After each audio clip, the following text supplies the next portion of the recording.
ଜଞ୍ଜାଳ ପବିତ୍ର ଏଠି ପବିତ୍ର ସବୁବେଳେ ଆଉ ପ୍ରବଳ ଖରା ଅଛି ପୁରୀ ସହର ଆଜି ପୁରା 300 ଅଧିକ ଆକାଶ ପୁରା ନୀଳ ବର୍ଣ୍ଣ ଆକାଶ ନୀଳ ବର୍ଣ୍ଣ ପୁରୀ ସହର କେତେ ସଫା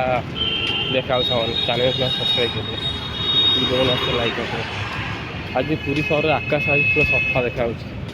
ଯାହା ହଉ ସଫା ଦେଖା କାରଣ ବର୍ଷା ବି ଅନେକ ଜାରି ରହୁଛି ସକାଳେ ଅଧିକ ବର୍ଷା ପକାଉଛି ସେ ବର୍ଷା ଟିକେ ଛାଡ଼ି ଯାଉଛି ହେଲେ ଆକାଶ ପୁରା ପୁରୀ ସହର ଆକାଶ ପୁରା ନୀଳବର୍ଣ୍ଣ ଆକାଶ ପୁରା ନୀଳବର୍ଣ୍ଣ ପୁରା ସଫା ଦେଖାଯାଉଛି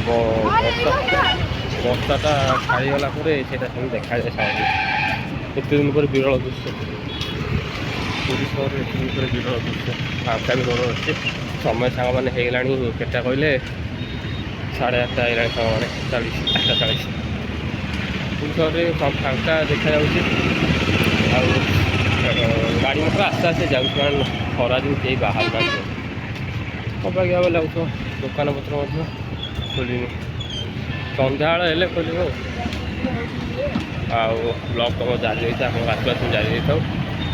ପୁରୀ ସହରରେ ପୁରୀ ଏରିଆରେ ସଫା ଦେଖାଯାଉଛି ସେମାନେ ପୁରୀ ସହରରେ ଆକାଶ ସଫା ଦେଖାଯାଉଛି ଆଉ ଲୋକମାନେ ମଧ୍ୟ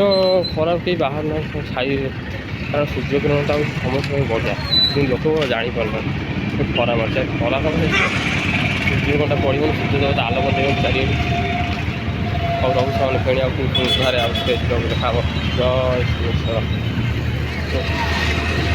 ଘର କ'ଣ ହେଇଛି ବୋଲି ଆଉ ଯାଇ ହେଲାଣି ଥରେ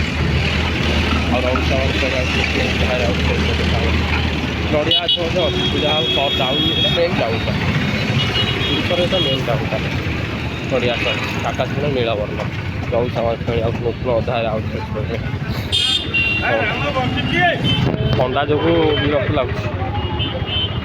ଆଉ ରହୁଛି ସେମାନେ ଆଉ ଦେଖିବାକୁ ଭଲ ଲାଗୁନି ବେଶୀ ଆକାଶ ନୀଳ